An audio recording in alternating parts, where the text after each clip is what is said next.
খেলোয়াড় জীবনে কোনো রাজনৈতিক দল বা গোষ্ঠীর সদস্য না হবার আহ্বান জানিয়ে প্রধানমন্ত্রী তারেক রহমান বলেছেন, দেশপ্রেম, ঐকান্তিক ইচ্ছা ও টিম স্পিরিট থাকলে সাফল্যের অগ্রযাত্রায় কেউ বাধা হয়ে দাঁড়াতে পারবে না। জাতীয় ক্রীড়াবিদদের বেতন কাঠামোর আওতায় ক্রীড়া ভাতা ও ক্রীড়া কার্ড প্রদান কার্যক্রমের উদ্বোধন করে তিনি জানান, ৩০ এপ্রিল সিলেট থেকে শুরু হবে ক্রীড়া প্রতিভা অন্বেষণ নতুন কুড়ি স্পোর্টস। হাসান মাহমুদের রিপোর্ট। বাধার সব দেয়াল ডিঙিয়ে চেষ্টার পুরোটা ঢেলে দেশের জন্য বিশ্ব অঙ্গন থেকে গৌরবের বিজয় ছিনিয়ে আনা খেলোয়াড়রা ছিল বরাবরই বঞ্চনার বেড়াজালে।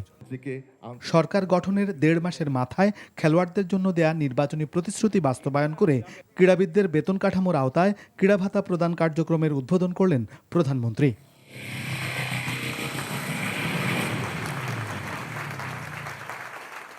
প্রথম পর্যায়ে ১২৯ জন খেলোয়াড়কে মাসিক ১ লাখ টাকা করে দেয়া হয়েছে এই ভাতা, যা ৭ দিনের মধ্যে পাবেন ৫০০ জন।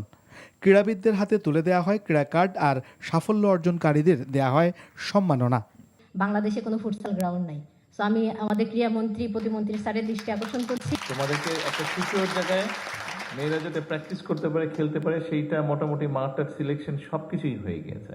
আজ আমরা শুধু আমাদের ক্রীড়াবিদদের সম্মাননা দিচ্ছি না, এটি বর্তমান সরকারের ক্রীড়া সংক্রান্ত নির্বাচনী ইশতেহারের প্রতিশ্রুতিগুলোকে বাস্তবায়নের গুরুত্বপূর্ণ অর্জন। খেলোয়াড়দের শুভেচ্ছা জানিয়ে প্রধানমন্ত্রী বলেন, খেলাকে পেশা হিসেবে নেয়ার জন্য স্বল্প, মধ্য ও দীর্ঘমেয়াদী পরিকল্পনা নিচ্ছে সরকার। ঐকান্তিক ইচ্ছা আর টিম স্পিরিট থাকলে আপনাদের সাফল্যজনক অগ্রযাত্রায় কেউ বাধা হয়ে দাঁড়াতে পারবে না বলে আমি দৃঢ়ভাবে বিশ্বাস করি। পেশাদার খেলোয়াড়ি জীবনে আপনারা কোনো রাজনৈতিক দল বা গোষ্ঠীর প্রতিনিধি নন বা হবেন না, দয়া করে। বরং ক্রীড়া নৈপুণ্য দিয়ে দেশের প্রতিনিধি হয়ে উঠবেন আপনারা। প্রধানমন্ত্রী বলেন, এটি শুধু কোনো সংবর্ধনা নয়, তার সরকারের দেয়া প্রতিশ্রুতির বাস্তবায়ন। তারেক রহমান বলেন, ইতোমধ্যে বেশ কিছু প্রতিশ্রুতি বাস্তবায়ন শুরু করেছে তার সরকার। নারীদের ক্ষমতায়নের জন্য আমরা এর মধ্যে ফ্যামিলি কার্ডের কাজ শুরু করে দিয়েছি।